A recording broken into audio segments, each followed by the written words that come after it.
Hi there, so we're here with the bone bindings. You must have seen this in our socials because it went viral when we posted a short clip about them. We wanted to make sure we could get our head around how these things work, so we put them on a board to show you properly how they move.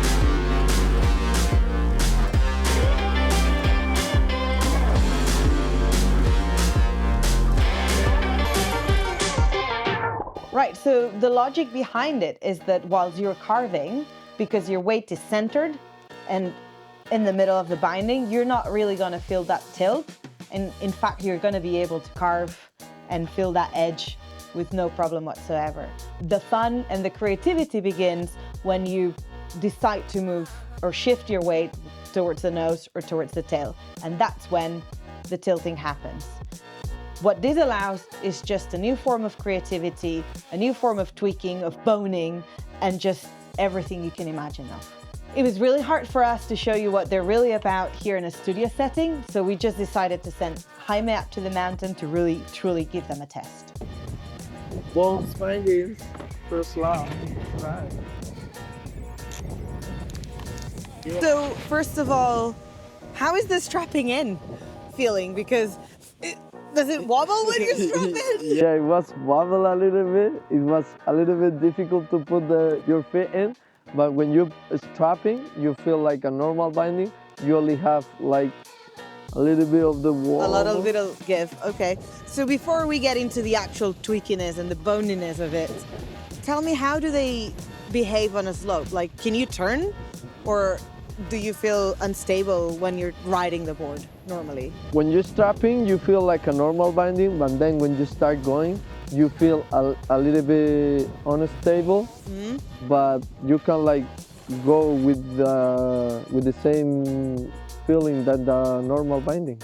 So what I'm hearing is that you can use the bindings normally as you would with any other binding if you keep your waist centered. Yeah. And you're gonna be able to turn to both sides, no problem. No problem, yeah.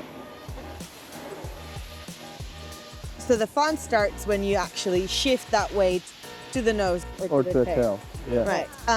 And when you do that, when you shift that weight to the nose or to the tail, to tweak it, to bone it, tell me your feelings about it. How does it feel?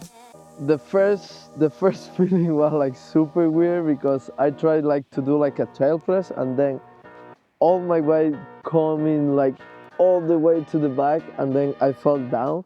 But it was a nice feeling to start like trying that binding. Right.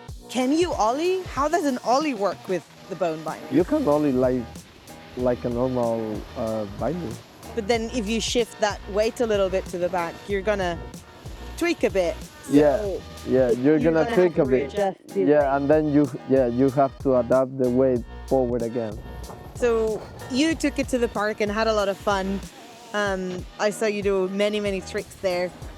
But tell me more. How's the feeling of taking this bindings to the park? The first feeling in the park, it was like super weird because I feel like super unstable on it. But when I tried to do like the box or the rails, it was the first time I went like super scary because I didn't really feeling the stability. But when you like feel the stability, when you get a hold of the movement and your head wraps around how it's going to behave, then it's super fun. So what's the thing that these bindings allow you to do that normal bindings wouldn't, and that it's a lot of fun and that you would want to ride these bindings for? For example, in the jumps, you can tweak like too much because the bindings come with you. It's like a skateboarding, and then you can tweak a lot. And then even in the boxes, I tried to do a slide, like lay down all my body, and it was like super fun. So the bones binding gives you a lot of fun.